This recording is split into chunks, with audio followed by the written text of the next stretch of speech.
Ju përshëndes të gjithëve, do jemi së bashku në këtë edicion informativ me mua, Ernin Deluzi. 120 projekte përfshihen në listën unike të projekteve kombëtare, nga të cilat 48 prej tyre kanë kaluar të gjitha filtrat. Pjesa më e madhe janë investime në rrugë, hekurudha, energji, mjedis e të tjerë. 120 investime madhore në Shqipëri janë pjesë e listës unike të projekteve me rëndësi kombëtare. Lista përmban projektet e investimeve publike të cilat paraqesin rëndësi strategjike për sa i përket zhvillimit ekonomik dhe social të vendit, pavarësisht nga burimi i tyre i financimit. Lista e re e publikuar në fletoren zyrtare si pjesë e dokumentit të politikave prioritare 2026-2028 i ka të kategorizuara projekte të cilat kapin vlera të konsiderueshme monetare, sipas nivelit të prioritetit që kanë në A, B dhe C, si dhe të ndara në kategori të maturuar, pjesërisht të maturuar dhe të pamaturuar. Projektet e maturuara konsiderohen ato projekte për të cilat është kryer studimi i fizibilitetit dhe është konsideruar fizibël, ose kur projekti është në fazë të avancuar të përpilimit të dokumenteve teknike. Në këtë status janë 48 projekte të tilla në të gjithë sektorët ku mund të përmenden projektet infrastrukturore si rehabilitimi i rrugës Fier kthesa e Patosit Frataj me vlerë 40 milion euro, ndërtimi i bajbasit të Sarandës me vlerë 34 milion euro, ndërtimi i aksit rrugor Elbasan Lekaj korridori 8 me vlerë 360 milion euro, programi infrastrukturor për mirësimi lidhjes rajonale me vlerë 195 milion euro, ndërtimi i bajbasit Tiranë me vlerë 223 milion euro, korridori Adriatiko-Jonian segmenti Milot-Balldren me vlerë 213 milion euro, zgjerimi i autostradës Tiranë-Durrës me vlerë 298,8 milion euro, ndërtimi i rrugës Tiranë-Ndroq-Plepa me vlerë 87 milion euro, si dhe ndërtimi i bajbasit të Elbasanit me vlerë 240 milion euro. Po ashtu ndër projektet prioritare të maturuara tashmë janë edhe ato hekurudhore, ku përfshihen rehabilitimi i linjës hekurudhore Durrës-Rrogozhin me vlerë afro 123 milion euro, elektrifikimi i linjës hekurudhore Tiranë-Durrës dhe lidhja me aeroportin e Rinasit 27,5 milion euro, elektrifikimi i lidhjes hekurudhore Vor-Hani-Hotit afro 60 milion euro, si dhe rehabilitimi i hekurudhës Vor-Hani-Hotit me vlerë 313 milion euro. Po ashtu njësër projekte prioritare janë në fushën e energjisë, mjedisit, shëndetësisë, arsimit, zhvillimit ekonomik, zhvillimit rajonal, drejtësisë e të tjera. Një projekt i rëndësishëm lidhet me digitalizimin e shërbimeve vendore të qeverisjes lokale dhe sistemi elektronik i prokurimit me inteligjencë artificiale me një vlerë prej 77 milion euro, i cili do të ketë impakt të rëndësishëm në shërbimet për qytetarët. Ndërkohë 36 projekte janë në listën pjesërisht të maturuara dhe 36 të tjera të pamaturuara. Shqipëria siguron 100 milion euro nga Bashkimi Evropian për reformat kyçe në drejtësi, ekonominë dhe tranzicionin e gjelbër. Fondet shtrihen përgjatë viteve 2025-2027 dhe synojnë të përshpejtojnë procesin e integrimit të vendit në Bashkimin Evropian. Bashkimi Evropian do të financojë Shqipërinë me një fond prej 100 milion eurosh për periudhën 2025-2027 në kuadër të programit IPA 3. Marrëveshja financiare publikuar në fletoren zyrtare parashikon se Shqipëria pranon mbështetjen e Bashkimit Evropian për të vijuar reformat kyçe në vend. Sipas dokumentit zyrtar, 33,5 milion euro do të disbursohen menjëherë pas nënshkrimit të marrëveshjes, ndërsa pjesa tjetër do të ndahet në 2 vite, 2026 dhe 2027, në varësi të miratimit të buxhetit vjetor të Bashkimit Evropian. Programi fokusohet në 3 fusha kryesore, ku fusha e parë ka të bëjë me sundimin e ligjit dhe të drejtat themelore, duke mbështetur vazhdimsinë e reformës në drejtësi, forcimin e institucioneve të sistemit gjyqësor dhe rritjen e efikasitetit dhe pavarësisë së tyre. Bashkimi Evropian synon të konsolidojë progresin e deritanishëm dhe të mbështesë Ministrinë e Drejtësisë në rritjen e kapaciteteve të saj. Fusha e dytë lidhet me qeverisjen e mirë dhe përputhjen me Bashkimin Evropian, ku theksi vendoset te menaxhimi i financave publike, prokurimi, auditimi i jashtëm dhe statistikat.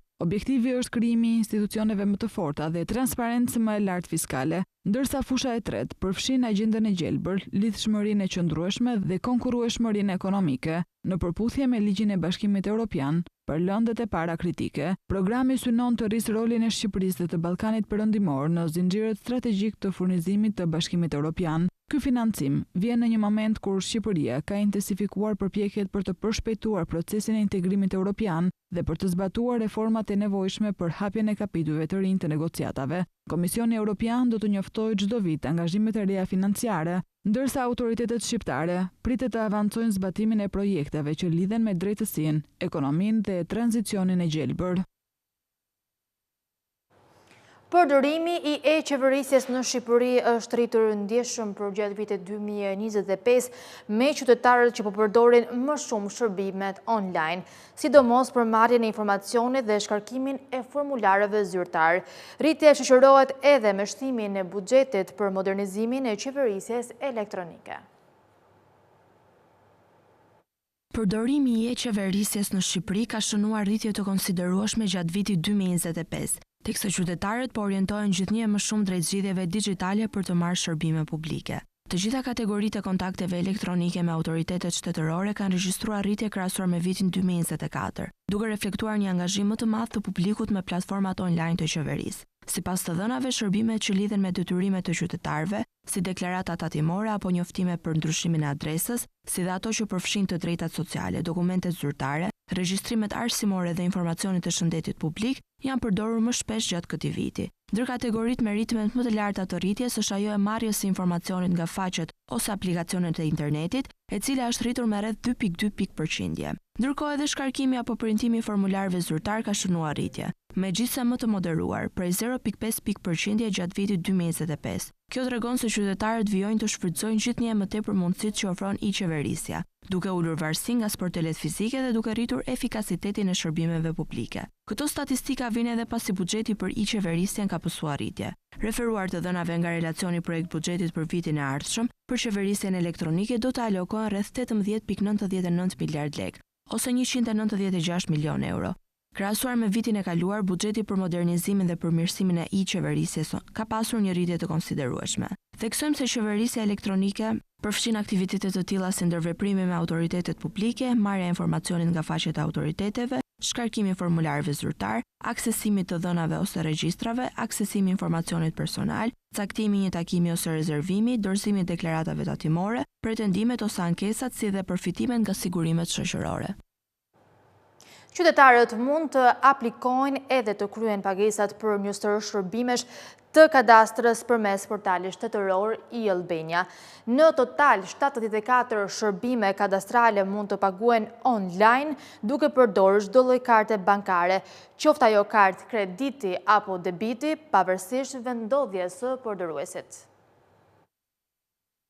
Qytetarët tashmë kanë mundësi të aplikojnë dhe të kryejnë pagesat për një sër shërbimesh të kadastrës në mënyrë plotësisht elektronike përmes portalit shtetëror e-Albania. Sipas njoftimit zyrtar të kadastrës, në total 74 shërbime kadastrale mund të paguen online duke përdorur çdo lloj karte bankare, qoftë ajo kartë krediti apo debiti, pavarësisht vendodhjes së përdoruesit. Sipas njoftimit, për pagesat me kartë zbatohet një komision që aplikohet dhe mblidhet nga lëshuesi i kartës. Kadastra bën të ditur se gama e shërbimeve është e gjerë dhe përfshin lëshimin e certifikatave të pronësisë, vërtetimeve dhe kartelave të pasurisë, kryerjen e regjistrimeve fillestare të pronës, procedurat për aktet e trashëgimisë, si dhe rivlerësimet apo saktësimet e kufive të pasurive. Procesi i pagesës është online dhe i thjeshtë. Qytetari zgjedh shërbimin përkatës në platformën e-Albania, klikon opsionin paguaj online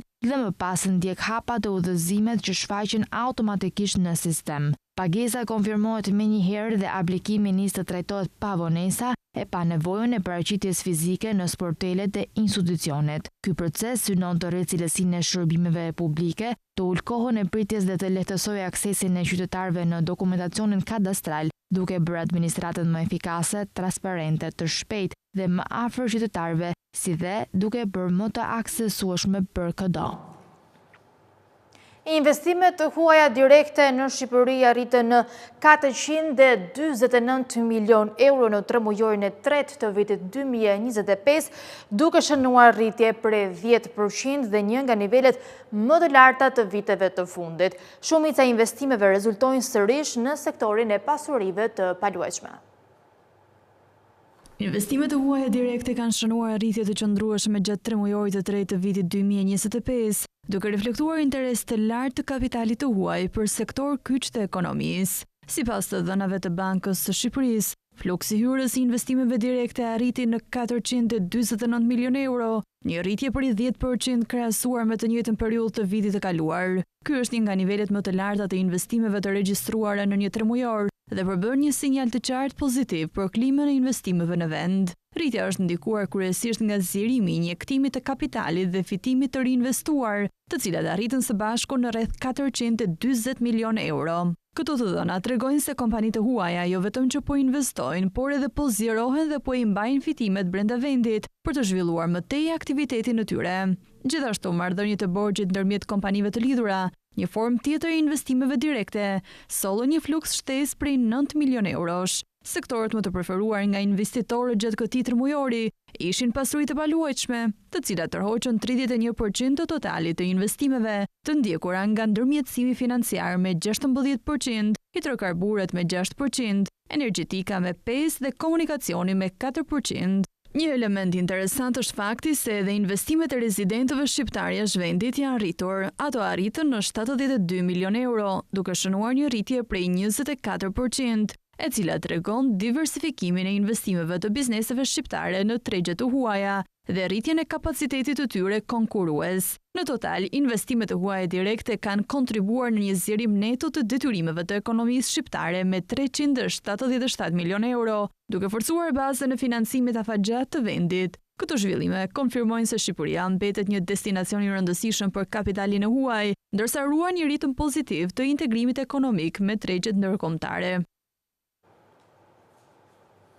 Të dhënat e Bankës së Shqipërisë tregojnë se dërgesat nga emigrantët kanë shënuar rekord historik në 9 muajt e vitit 2025, duke arritur në 816.5 milion euro, por për te vlerës nominale, kjo rritje e remitancave vjen në një kontekst të veçantë që është vlerësimi i euros.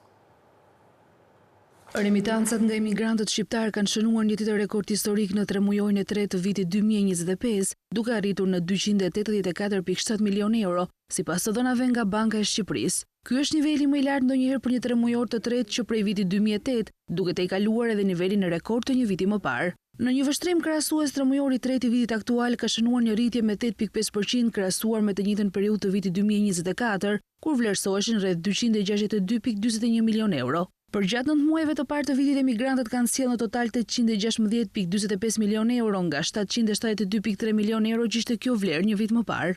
Rikujtojmë këtu se viti 2024 ishte gjithashtu jashtëzakonshëm në këtë drejtim, ku dërgesat totale të emigrantëve arritën afërsisht 1 miliard euro, niveli më i lartë që nga nisja e matjeve moderne dhe më shumë se çdo vit tjetër, përfshirë edhe 2008-ën, viti që derivon mbajë si referencë flukseve më të mëdha të remitancave. Por për te vlerës nominale, kjo rritje e remitancave vjen në një kontekst të veçantë, shflersimi i euros, me kushtin që ka prekur nivelet më të ulta historike ndaj lekut, vlera reale e remitancave në monedhën vendase është relativisht më e ulët për përfituesit në Shqipëri.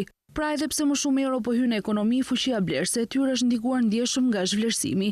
Një tjetër element me ndikim në rritjen e remitancave në 3 mujorët në vijim do të jetë edhe zgjerimi i përdorimit të sistemit SEPA nga emigrantët shqiptar që jetojnë në vendet e Bashkimit Evropian.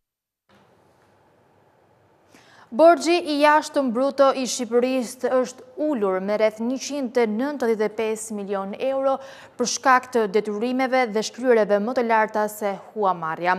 Euro mbetet valuta kryesore e detyrimeve, ndërsa raporti borxh-prodhimi i brendshëm bruto u përmirësua dukshëm, duke zbritur në 38.9%.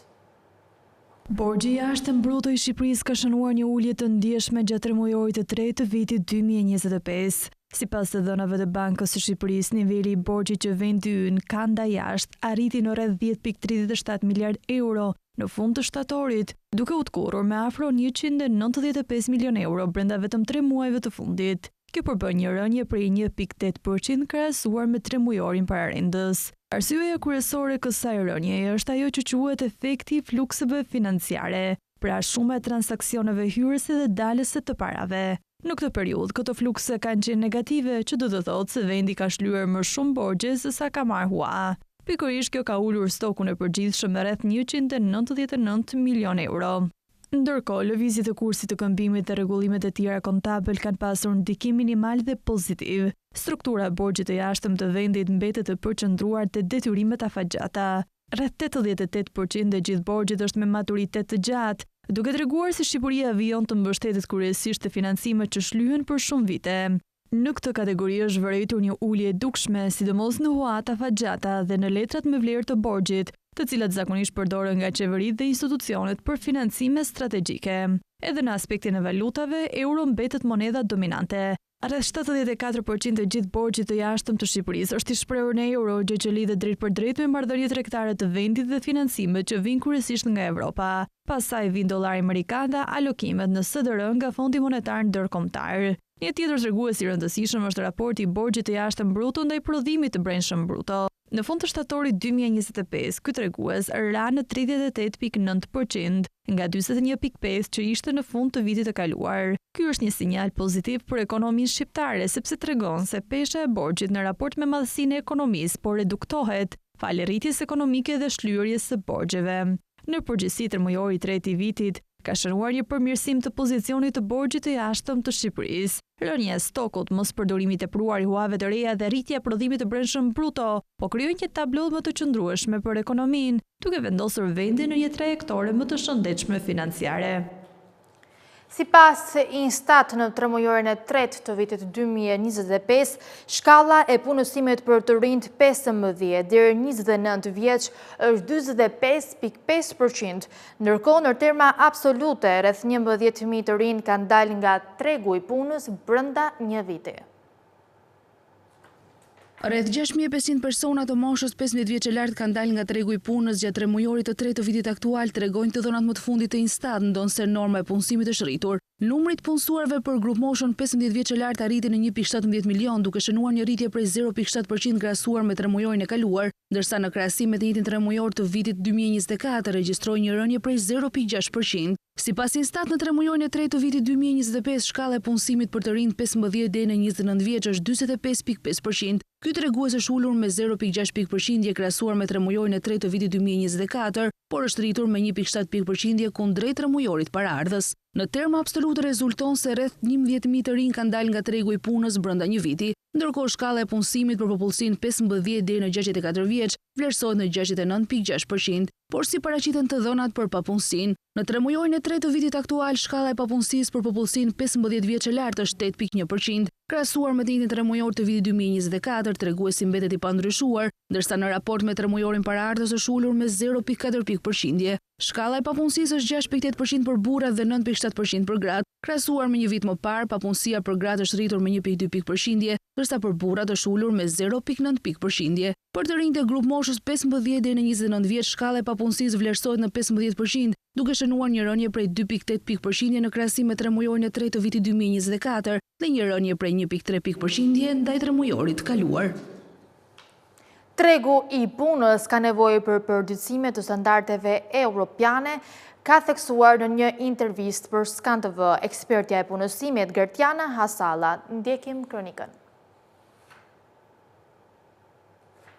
Teksa Shqipëria synon të jetë sa më parë pjesë e Bashkimit Evropian, një nga sektorët që do të hasë ndryshime, do të jetë dhe tregu i punës. Në një intervistë për Skan Televizion, ekspertja e punësimit Gertiana Hasalla u shpreh se ky treg ka nevojë për përditësime. Tashmë çdo gjë ka nevojë për përditësim, veçanërisht aftësitë tona digjitale për të marrë pjesë dhe për të qenë pjesë e tregut të punës. Pra, duhet kemi kujdes që ka ndryshuar mënyra se si tregu i punës funksionon në Bashkimin Evropian dhe do ndryshojë edhe në Shqipëri.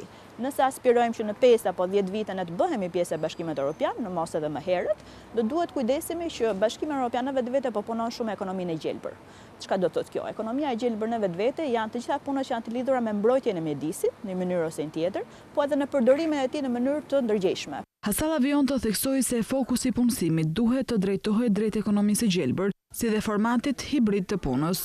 Pra, të gjithë inxhinierët e mjedisit, diçka që ka të lidhje me panelet diellore dhe çdo tjetër që ka lidhje me mbrojtjen e mjedisit janë profesione që do fillojnë të kërkohen gjithmonë më tepër.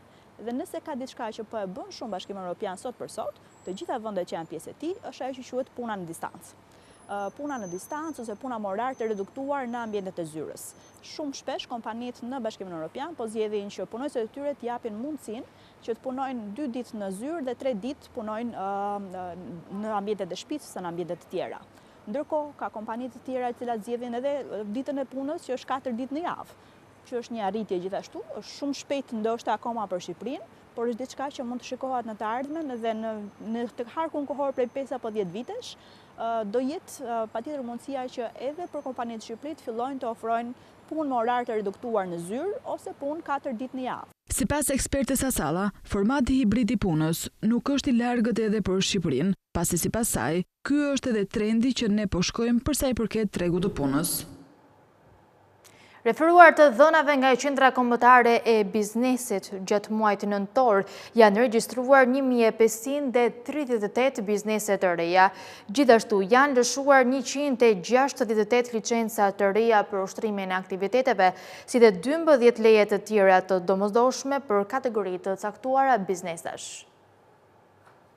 Qendra Kombëtare e Biznesit bën të ditur se gjatë muajit nëntor janë regjistruar mbi 1538 biznese të reja në tregun shqiptar. Në të njëjtën periudhë, pranë QKB-s janë kryer gjithsej 10.502 aplikime, të cilat përfshin një gamë të gjerë procedurash që nga krijimi i subjekteve të reja, ndryshime statutore, deri te kërkesat për dokumente të nevojshme për bizneset. Gjatë nëntorit janë lëshuar 168 licenca të reja për ushtrimin e aktiviteteve të licencuara, si dhe 12 leje të tjera të domosdoshme për kategoritë të caktuara biznesesh. Këto shifra reflektojnë vijimësi të interesit për investime dhe zgjerim në treg sipas Qendrës Kombëtare të Biznesit. Ndërsa gjatë periudhës janar-nëntor janë regjistruar gati 21.000 subjekte të reja, duke treguar një besim në rritje të qytetarëve dhe investitorëve në klimën ekonomike të vendit, si dhe efektivitetin e reformave që kanë synuar thjeshtimin e procedurave të regjistrimit të bizneseve. Në kuadër të reformës së digitalizimit,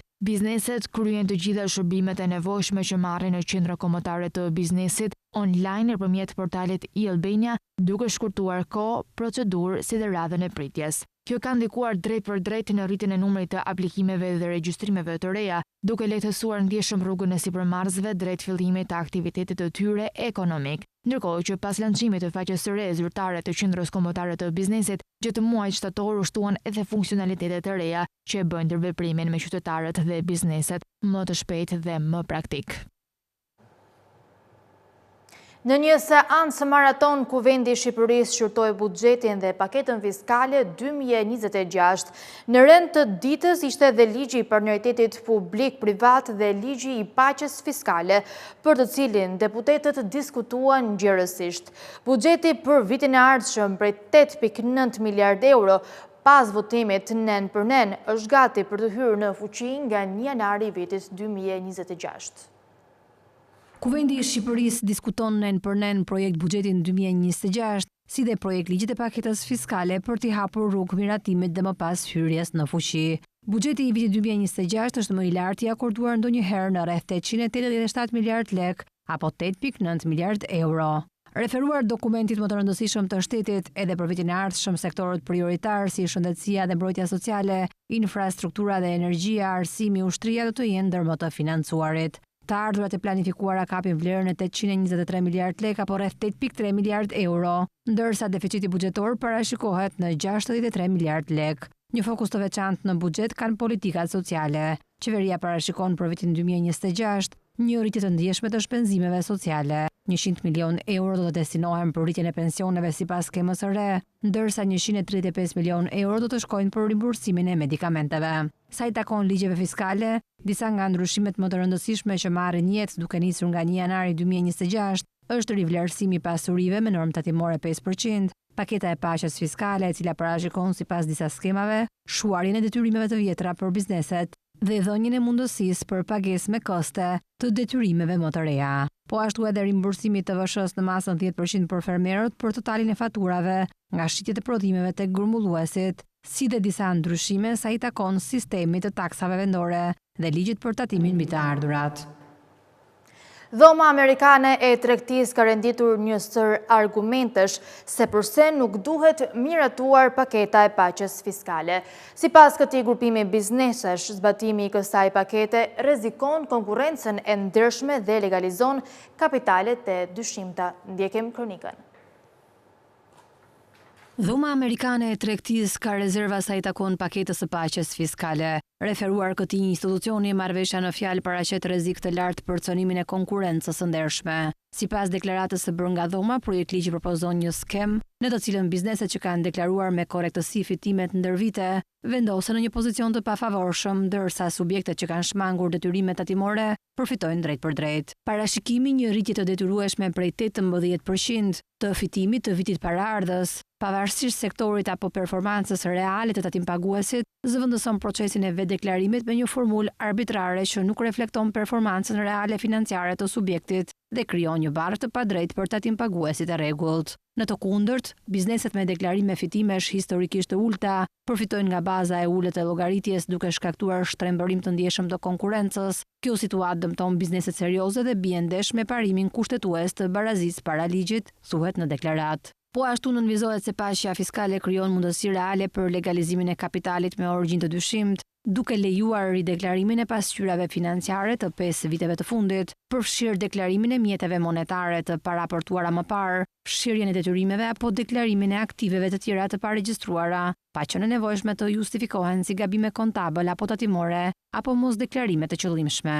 Një rezervë tjetër e dhomës amerikane të tregtisë lidhet me efektin në uljen e cilësisë së administrimit tatimor, me argumentin se kufizon ndjeshëm kontrollin tatimor mbi tatimin mbi të ardhurat gjatë periudhës së marrëveshjes, duke u bazuar vetëm në verifikime administrative nga zyra. Kjo qasje dobëson aftësinë e administratës tatimore për të identifikuar shmangjet dhe krijon një terren të favorshëm për abuzime. Referuar deklaratës, një normë tatimore prej vetëm 5% do të aplikohet në rastin kur fitimi i realizuar rritet mbi 18%, si dhe në rastin e rideklarimit të zërave të tjerë financiar, duke krijuar një hendek të konsiderueshëm ndërmjet normave tatimore të rregullta dhe normës preferenciale të skemës. Ky dallim i madh nuk ka justifikim ekonomik dhe krijon një nxitje të fortë për të gjitha bizneset të lëvizin drejt skemës së paqes fiskale, duke reduktuar ndjeshëm të ardhurat potenciale të buxhetit të shtetit. Në një periudhë ku kërkohet stabilitet financiar dhe parashikueshmëri, kjo skemë nxit shmangjen tatimore dhe të kurr bazën ekzistuese tatimore, thuhet në deklaratë. Po ashtu theksohet se kjo paketë cënon parimet themelore të taksimit. Për këtë arsye rekomandohet rishikimi plot i projektligjit dhe ndërmarrja e politikave fiskale që nxisin formalizimin dhe sjelljen e ndershme fiskale, garantojnë konkurrencë të drejtë, forcojnë integritetin e administratës tatimore, ruajnë besimin e biznesit dhe reputacionin ndërkombëtar të vendit. Sipas Instat, paga mesatare mujore bruto për të punësuarit me pagë në Shqipëri arriti në 83.300 lekë për gjatë 3 mujorit të tretë të vitit 2025. Kjo shifër përfaqëson një rritje prej 7.3% krahasuar me të njëjtën periudhë të vitit 2024. Paga mesatare mujore bruto për një të punësuar me pagë në Shqipëri arriti në rreth 83.300 lekë gjatë 3 mujorit të tretë të vitit aktual. Kjo shifër përfaqëson një rritje prej 7.3% krahasuar me të njëjtën periudhë të vitit 2024, duke konfirmuar vazhdimsinë e tendencës pozitive në tregun e punës. Sektorët me pagat më të larta mbeten financat dhe sigurimet, informacioni dhe komunikacioni, si të administrata publike, arsimi, shëndetësia dhe shërbimet sociale. Po ashtu mbi mesataren kombëtare qëndrojnë aktivitetet e pasurive të paluajshme, si dhe profesionet teknike, shkencore dhe shërbimet mbështetëse. Rritjen më të madhe ndërkohë e ka shënuar sektori i ndërtimit me një ngjitje të fortë prej 12.8%, ndërsa e më e ulta është regjistruar në administratë dhe shërbime publike, ku paga është rritur me vetëm 3%. Edhe tek profesionet vëren ndryshime të dukshme. Mbi mesataren kombëtare paguan menaxherët, ligjvënësit, drejtorët ekzekutiv, specialistët me arsim të lartë, forcat e armatosura dhe teknikët. Rritjet më të theksuara janë regjistruar tek zejtarët dhe artizanët me 10.7% dhe tek punëtorët e profesioneve elementare me 10.6%. Ndërkohë rritjen më të ulët e kanë shënuar specialistët me arsim të lartë me rreth 5.5%. Krahasuar me një vit më parë vërehet një ulje numrit të punonjësve me pagë minimale, por krahasuar me 3 mujorin e dytë pesha është rritur, ndërkohë është shtuar kategoria e punonjësve që marrin paga mesatare dhe të larta. Kjo zhvendosje sugjeron një shpërndarje më të balancuar të ardhurave dhe një strukturë pagash më të orientuar drejt niveleve të mesme dhe të larta. Kemi mbërritur në fund të këtij edicioni informativ. Për më tepër informacione mund të klikoni në faqen tonë të internetit skantv.al, ku mund të gjeni gjithçka mbi ekonominë, bankat, sigurimet, tregjet financiare e të tjerë. Gjithashtu mund të na ndiqni edhe në rrjetet sociale si Facebook, Instagram, YouTube dhe LinkedIn. Faleminderit për vëmendjen, bashkë mirupafshim.